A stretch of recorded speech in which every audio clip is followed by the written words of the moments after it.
नमस्कार दोस्तों, मैं हूं वंदना भारती और आप देख रहे हैं इवनिंग एडिशन 26 नवंबर का। आज के एडिशन की खास बात यह है कि आज हम देखेंगे कि किस तरीके से गोल्ड और सिल्वर की मार्केट डिकपल होकर भी ट्रेड हो सकती है। इंटरनेशनल मार्केट में गोल्ड 1.4% अप होकर $4200 के करीब ट्रेड हो रहा है, जबकि हमारी मार्केट में ये सिर्फ 0.4% अप है और 1,25,600 के करीब है। लेकिन इसने अपना 1,24,000 वाला हर्डल को यहाँ पे क्रॉस किया है। तो नेक्स्ट अब यहाँ पे लग रहा है कि धीरे धीरे ही सही, ग्रेजुअली ही सही, लेकिन एक बार 1,28,000 वाला रेंज आना चाहिए, जबकि इसका सपोर्ट अब बन गया है 1,24,000।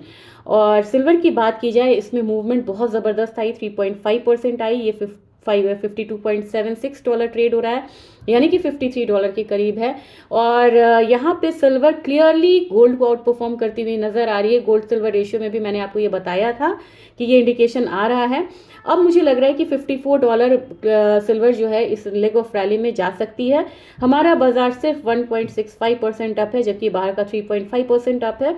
और कहाँ ट्रेड हो रहा है? 1,59,000 के करीब, लेकिन 1,60,000 से लेके 1,62,000 के चांसेस जाने के चांसेस यहाँ पे बनते हुए नजर आ रहा है। लेकिन ऑयल पे दबाव है, ऑयल पे दबाव तो आप यहाँ पे थोड़ा बहुत आना था कि क्योंकि पीस डील हुई है और सप्लाई साइड स्मूथ होना चाहिए। और ये 51.85 के करीब ट्रेड हो रहा है। मुझे लग रहा है कि अभी भी आपको इंतजार करना चाहिए नेक्स्ट डाउन साइड के लिए 51.35 का।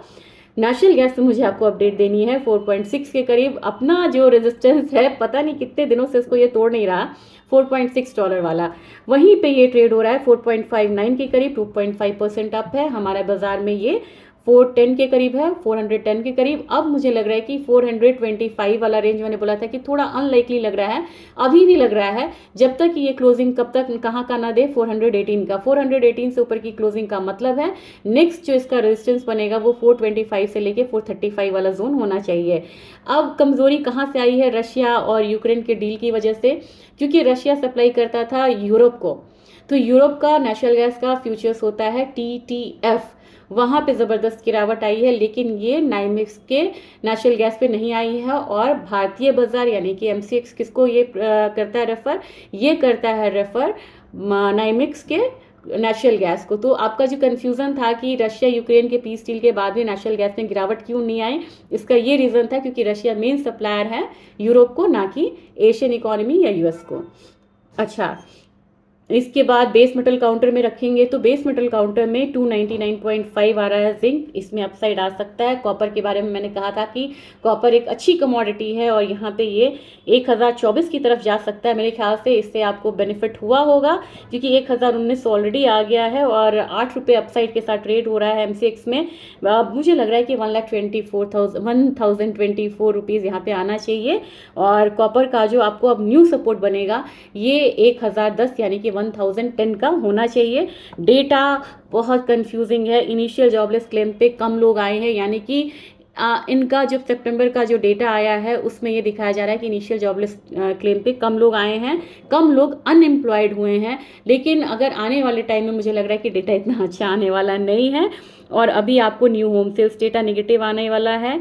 इसके बाद आपको शिकागो का PMI है, अनचेंज रहना चाहिए। क्रूड की इन्वेंट्री कम होके आ रही है, और अगर वो क्रूड की इन्वेंट्री कम होके आती है तो इसका मतलब है कि आपको लिमिटेड डाउनसाइड रहेगा क्रूड ऑयल में। इस बात पे ज़रूर ध्यान दीजिएगा। 8:30 से डेटा आने शुरू हो जाएंगे, तो अभी आपको अलर्ट रहना है। दूसरी चीज़, थैंक्स गिविंग है कल परसों, तो US की मार्केट क्लोज रहेगी या अर्ली क्लोज होगी, तो ये मार्केट थोड़ी शांत हो सकती है। तो इसलिए आप कोशिश करिएगा कि बहुत ज़्यादा आप यहाँ पे पोजीशन को कैरी फॉरवर्ड ना करिए, क्योंकि हो सकता है कि जब मंडे ये US के ट्रेडर्स रिटर्न आए ना तो हाई वोलेटिलिटी के साथ आए।